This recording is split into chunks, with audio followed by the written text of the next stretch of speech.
My unit disappeared without a trace. Their voices still haunt me, the desert wind, a biting serpent of sand and sorrow, howled its mournful song across the desolate expanse.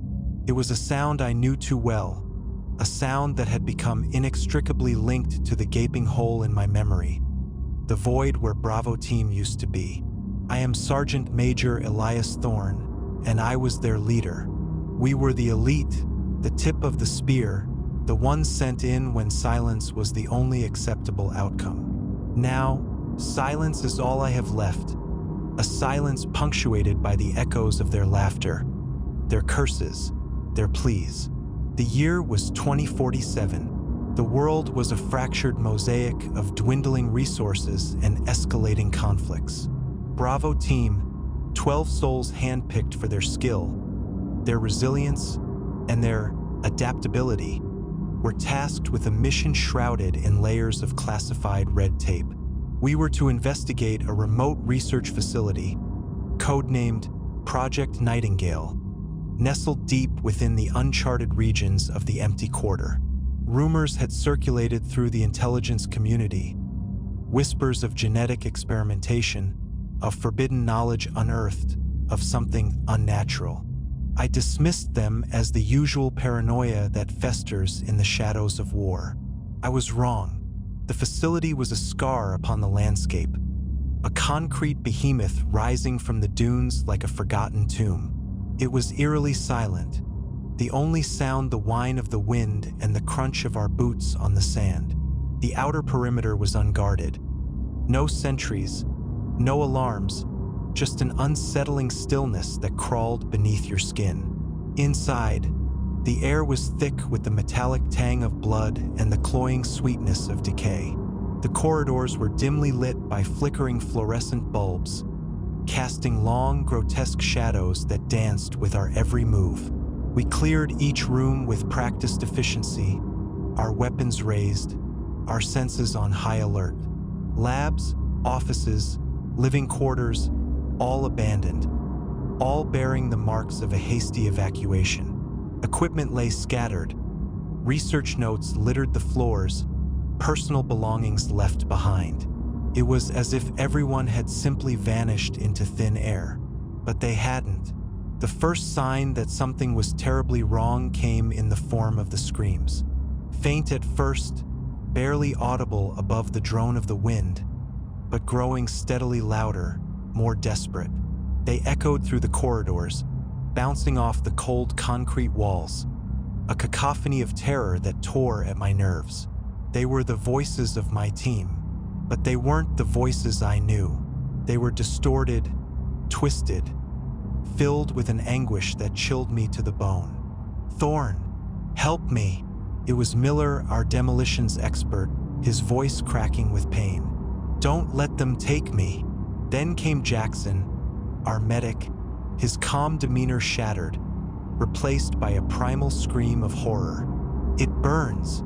Oh God, it burns!" I barked orders, trying to maintain control to make sense of the chaos. "Report! What's happening? Where are you?" But there was no response, only the continued screams, growing fainter with each passing moment. I led the remaining members of Bravo Team through the labyrinthine corridors, following the sound of their torment, our weapons drawn, our hearts pounding in our chests. We found nothing. No bodies, no signs of struggle, just empty rooms and the lingering echo of their terror. It was as if they had been swallowed by the facility itself. We pressed on, deeper into the heart of the complex, driven by a desperate hope, a gnawing fear. We reached the central research lab, a vast chamber filled with strange machinery, bubbling vats, and intricate control panels. The air was thick with an acrid chemical odor that stung our eyes and burned our lungs. In the center of the room, we found it, a massive, cylindrical tank, filled with a viscous, pulsating fluid. Within the tank, suspended in the swirling liquid, were the distorted, grotesque figures of my men. They were alive, or at least something that resembled them. Their bodies were elongated, twisted, their limbs contorted into unnatural angles. Their faces were stretched into grotesque masks of horror, their eyes wide with unimaginable pain. They were connected to the machinery by a network of tubes and wires, their life force being drained, their bodies being transformed. I raised my weapon, my hand trembling, a wave of nausea washing over me. I couldn't do it. I couldn't bring myself to end their suffering, but I also couldn't leave them there, trapped in this living nightmare. Then the lights went out. The lab plunged into darkness, the only illumination coming from the faint glow emanating from the tank. A low, guttural growl filled the air, a sound that seemed to vibrate through the very foundations of the facility. Something was in the room with us, something big. We switched on our night vision goggles, the green glow revealing a monstrous creature emerging from the shadows. It was tall, impossibly tall, its body a grotesque amalgamation of flesh and metal, limbs twisted and elongated, ending in razor-sharp claws. Its head was a distorted parody of a human skull, its eyes glowing with malevolent intelligence. It was one of them, one of my men, transformed, corrupted. I opened fire, the bullets ripping through the creature's flesh, but it barely seemed to notice. It lumbered towards us, its movements surprisingly fast and agile for its size. We fought with everything we had, our weapons blazing, our bodies fueled by adrenaline and fear. But it was no use. The creature was too strong, too fast, too resilient. One by one, my men fell, their screams joining the chorus of torment that echoed through the facility. I was the last one standing. I emptied my magazine into the creature's face, but it just kept coming, its eyes burning with hatred. It grabbed me, its claws digging into my flesh, its breath hot and fetid on my face. I closed my eyes, bracing for the end, but it never came. Instead, I felt a sharp pain in my arm, a burning sensation that spread through my veins. I opened my eyes and saw the creature staring at me, its expression almost curious. Then, it released me and stepped back into the shadows. I stood there, panting, bleeding, unable to comprehend what had just happened. The creature could have killed me, but it didn't. Why? I stumbled back towards the tank, drawn by an irresistible force. I looked into the swirling liquid, into the distorted faces of my men. And then I understood. The creature hadn't killed me because it recognized me, still remembered, still cared. The transformation wasn't complete. There was still a flicker of humanity left, trapped within the monstrous form. And it was calling out to me, pleading for help. I reached out, my hand hovering over the surface of the tank. I wanted to save them, to pull them out of this nightmare. But I knew it was impossible. They were too far gone. The only thing I could do was end their suffering. I raised my weapon, my hand trembling once again, but I couldn't do it. I couldn't bring myself to kill my own men, even in this state. I lowered my weapon, tears streaming down my face. I turned and ran, fleeing the facility, fleeing the horror, fleeing the voices that would forever haunt my dreams. I never looked back. I told the authorities what had happened, but they didn't believe me. They dismissed it as combat fatigue, as a hallucination brought on by stress and trauma. They sealed off the facility, classified the mission, and erased Bravo Team from the records. But they couldn't erase them from my mind. They couldn't silence their voices. They are always there, whispering in the wind, screaming in the darkness, a constant reminder of my failure. Miller, his voice cracking with pain, begging me to save him. Jackson, his calm demeanor shattered, screaming in agony as he burned. The others, their voices distorted, twisted, filled with unimaginable terror. They are always there, a chorus of torment that will never let me forget. I am Sergeant Major Elias Thorne, and I am haunted by the ghosts of Bravo Team. The desert wind still howls its mournful song, but now it is joined by the voices of my men, a symphony of sorrow that will follow me to my grave. I tried to forget, to bury the memories deep within my subconscious, but they always clawed their way back to the surface, poisoning my waking hours and turning my sleep into a living hell. I drank, hoping to drown out the voices, but they only grew louder, more insistent. I sought solace in work, throwing myself into the next mission, the next battle, hoping to find redemption in the chaos of war. But it was no use. The faces of my men were always there, superimposed on the faces of the enemy, a constant reminder of my failure. I considered suicide the ultimate escape from the torment, but I couldn't bring myself to do it. I owed it to them to keep their memory alive, to ensure that their sacrifice was not in vain. But how could I do that when no one believed me, when their existence had been erased from the records? I became obsessed with finding answers, with uncovering the truth behind Project Nightingale.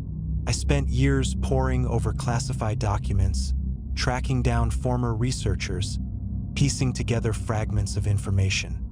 I learned that Project Nightingale was a top-secret government initiative aimed at enhancing human capabilities through genetic manipulation. They were trying to create super soldiers immune to disease, resistant to injury, capable of withstanding extreme conditions.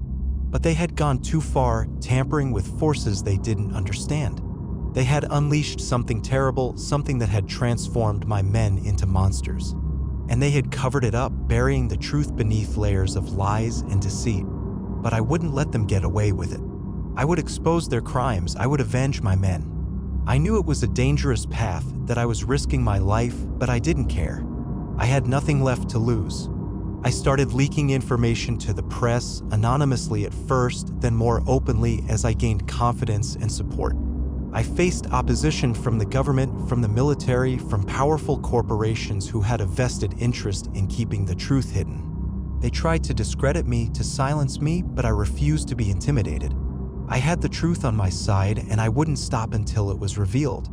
I found allies in unexpected places, journalists, activists, former soldiers who had also witnessed the horrors of Project Nightingale. Together, we formed a network of resistance, a collective voice demanding accountability and justice. We faced threats, intimidation, even violence, but we persevered. Slowly, painstakingly, we chipped away at the wall of secrecy, exposing the truth to the world. The public was outraged, demanding answers, demanding justice. The government was forced to launch an investigation to bring the perpetrators to justice. It was a long and difficult battle, but in the end, we prevailed. The truth about Project Nightingale was revealed, the guilty were punished, and the memory of Bravo Team was finally honored. But even as I celebrated our victory, I knew that the voices would never truly be silenced. They would always be there, a reminder of the price of war, the cost of ambition, the darkness that lurks within the human heart. I am Sergeant Major Elias Thorne, and I am forever haunted by the ghosts of Bravo Team.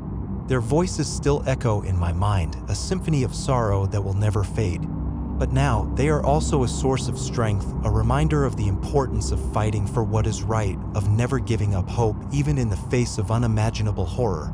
I will carry their memory with me always, a burden and a blessing, a testament to the enduring power of the human spirit. The wind howls on, carrying their whispers across the desolate landscape, a constant reminder of the mission that changed my life forever. I visit the site of the Nightingale facility often. It remains a sealed tomb, a monument to hubris and loss. Sometimes, standing there in the biting wind, I can almost see them, their spectral forms shimmering in the heat haze, their faces etched with pain and longing. I speak to them, telling them about the world they helped save, the justice they helped achieve. I don't know if they can hear me, but I hope they can. I hope they know that they are not forgotten. I hope they know that their sacrifice was not in vain. The voices are still there, but now they are not just screams of terror. There is something else in their tone, something akin to peace, to acceptance. Perhaps finally they are at rest. Or perhaps I am simply learning to live with the ghosts, to find solace in their presence, to honor their memory by continuing to fight for a better world. The desert wind continues to blow, a constant reminder of the past, a constant promise of the future. And I, Sergeant Major Elias Thorne, will continue to listen, to remember, to fight. For Bravo Team. Always. They were more than just soldiers, they were my brothers, my family. We had shared laughter, tears, and the unshakable bond forged in the crucible of combat. We had seen the best and worst of humanity, and we had always had each other's backs. Their loss was a wound that would never fully heal, a scar etched deep within my soul. But I refused to let their memory be tarnished by the horrors of Project Nightingale. I would ensure that their story was told, that their sacrifice was recognized, that their names were forever etched in the annals of history. I spent countless hours compiling a detailed account of our mission, gathering evidence, tracking down witnesses, fighting against the forces that sought to suppress the truth. It was a lonely and dangerous path, but I was driven by a sense of duty. I need to honor the memory of my fallen comrades. I faced threats and intimidation, but I refused to be silenced. I knew that the truth was on my side and that with enough persistence, I would eventually prevail. And I did. Slowly, painstakingly, I chipped away at the wall of secrecy, exposing the truth about Project Nightingale to the world. The public was outraged, demanding answers, demanding justice. The government was forced to launch an investigation to bring the perpetrators to justice. It was a long and arduous process, but in the end, the truth prevailed. The guilty were punished, the victims were honored, and the world learned a valuable lesson about the dangers of unchecked ambition and the importance of ethical boundaries in scientific research. But even as I celebrated our victory, I knew that the battle was not truly over. The forces of darkness were still out there, lurking in the shadows, waiting for an opportunity to strike again. And I knew that it was my duty to remain vigilant, to continue fighting for truth and justice, to ensure that the horrors of Project Nightingale were never repeated. I dedicated my life to this cause, becoming an advocate for ethical scientific research and a vocal critic of government secrecy. I traveled the world, speaking to audiences, sharing my story, and inspiring others to stand up for what is right. I became a symbol of hope and resilience, a testament to the enduring power of the human spirit. And through it all, the voices of Bravo Team were always with me, guiding me, inspiring me, reminding me of the importance of our mission. They were my constant companions, my silent mentors, my eternal brothers. And although they were gone, their memory lived on, a beacon of light in the darkness, a testament to the enduring power of love and loyalty. I am Sergeant Major Elias Thorne, and I am forever bound to the memory of Bravo Team. Their voices will always haunt me, but they will also always inspire me. And I will continue to fight for them, for their memory, for a better world until my dying breath. The desert wind still whispers their names, carrying their stories across the sands of time, a testament to their courage, their sacrifice, and their enduring legacy. And I will continue to listen, to remember, to honor them always.